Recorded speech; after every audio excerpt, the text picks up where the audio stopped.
Hey guys, Josh from SoccerReviewsForYou.com, bringing you my pros and cons review of the Nike CTR360 Maestri 3. This was my personal favorite boot release of 2012, and I have a lot of good things to say about it. So in today's review, we're going to talk about the major positives, the major negatives, and even some neutral points I have regarding the Maestri 3. Of course, if you guys do enjoy the pros and cons series on my channel, be sure to support this video with a like, and also be sure to leave a suggestion for which shoe you'd like to see a pros and cons review of next down below in the comments. With that being said, let's get right into the review.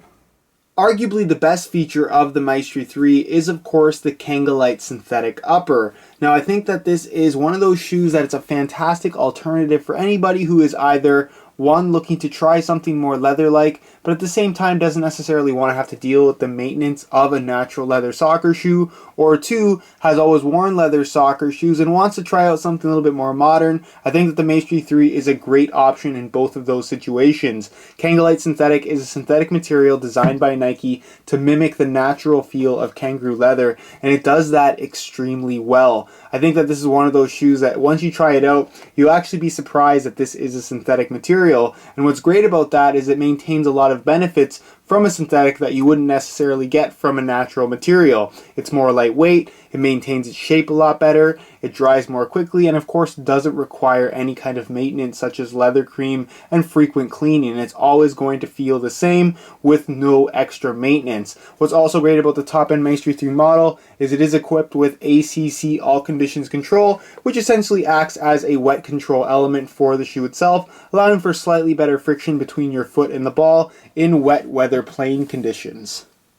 One element of the Maestri 3 that I'm more or less indifferent about is definitely the passing/control element here on the inside of the boot. You can see that there are 8 rubber strips that have their own varying textures, as well as these little fins that hang off. Basically what they do is 1, provide a little bit of additional grip on the ball, and 2, provide a slightly more solid area of contact when you're passing and receiving soccer balls. Again, this is something that I could have done without on the shoe, but at the same time, with it being there, it didn't really hurt or make my experience any better, I should say. So again, I'm more or less indifferent about this. Some people will like it more than others, but for the most part, the main takeaway here is that it's going to provide a little bit of additional grip on the ball, but nothing more than that. The sole plate and stud pattern is another major highlight for the Maestri 3. Not only is the sole plate ultra thin, it's also very, very rigid, but at the same time nice and flexible in the areas that need to be flexible, so you're kept nice and close to the ground, which gives a very stable feel to the shoe overall. As far as the stud pattern goes, you're going to see that you're going to have these half moon shaped studs on the inside of the shoe and more bladed shaped studs on the outside. This is going to make for plenty of grip and lateral traction when pushing off, whereas these half moon shaped studs on the instep are going to release from the ground a little bit more quickly. So you're kind of getting the best of both worlds in terms of bladed and conical stud patterns. Plenty of maneuverability when planted, still plenty of stability when making hard lateral cuts, and you're going to release from the ground very, very quickly due to all the different shapes of studs. You're also going to have plenty of studs beneath your feet, and because they have such a narrow profile, they penetrate the ground very, very easily, so no matter which way you twist and turn, you're going to have maximum traction.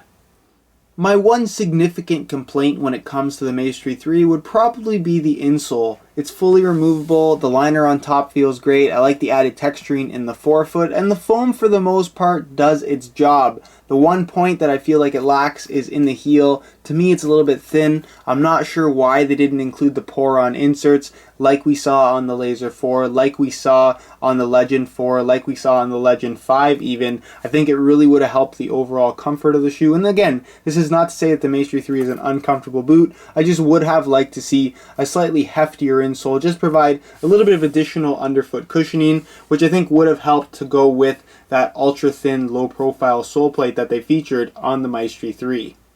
On feet, the Maestri 3 feels very, very leather-like. While Kanga-Lite Synthetic isn't necessarily going to have the same stretch as a natural leather, it still feels incredibly soft and very, very flexible on feet. Again, giving the impression of a leather-like cleat. And again, while it doesn't stretch that much, that also means that it's going to maintain its shape a little bit better. So you're going to get a tighter fit in the long run, which may be better for you depending on, of course, your personal preference.